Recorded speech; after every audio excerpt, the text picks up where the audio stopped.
صفات سيدنا عليه الصلاة والسلام.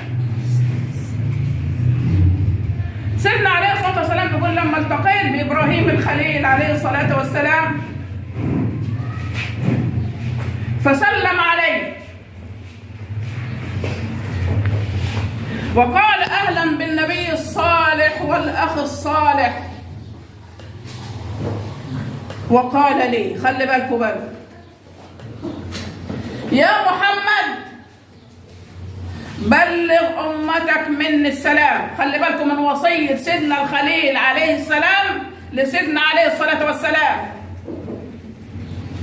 بقول له يا محمد بلغ أمتك مني السلام.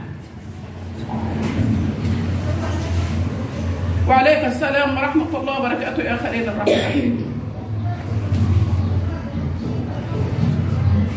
قال له بلغ أمتك مني السلام وأخبرهم أن الجنة قيعان وأن غراسها سبحان الله وبحمده سبحان الله العظيم.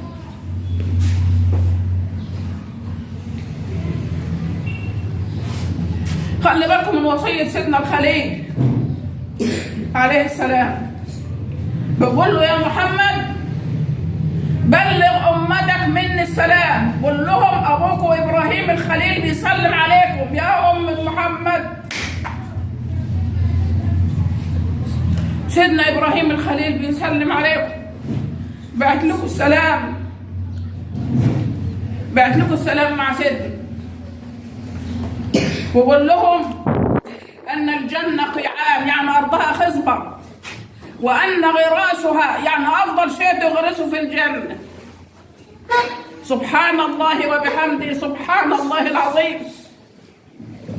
يقول عليه الصلاة والسلام كلمتان خفيفتان على اللسان ثقيلتان في الميزان حبيبتان إلى الرحمن سبحان الله وبحمده سبحان الله العظيم. هما كلمتين خفاف لكن ميزانهم كبير عند الله سبحانه وتعالى. كلمتان خفيفتان على اللسان ثقيلتان في الميزان حبيبتان إلى الرحمن سبحان الله وبحمده سبحان الله العظيم.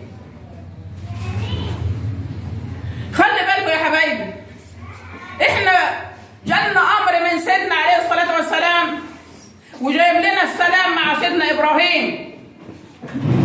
من سيدنا ابراهيم قال له بلغ امتك مني السلام. ويمكن احنا دلوقتي عرفنا احنا ليه في صلاتنا في التشهد بنقول اللهم صل على محمد وعلى ال محمد كما صليت على ابراهيم وعلى ال ابراهيم. ايوه ده السلام بتاع سيدنا الخليل عليه السلام. وبنقول وبارك على محمد وعلى ال محمد كما باركت على ابراهيم. ايوه احنا بنسلم على سيدنا الخليل ونسلم على سيدنا عليه الصلاه والسلام في كل صلاه. خلي بالكم يا حبايبي، وده من نعم الله سبحانه وتعالى علينا.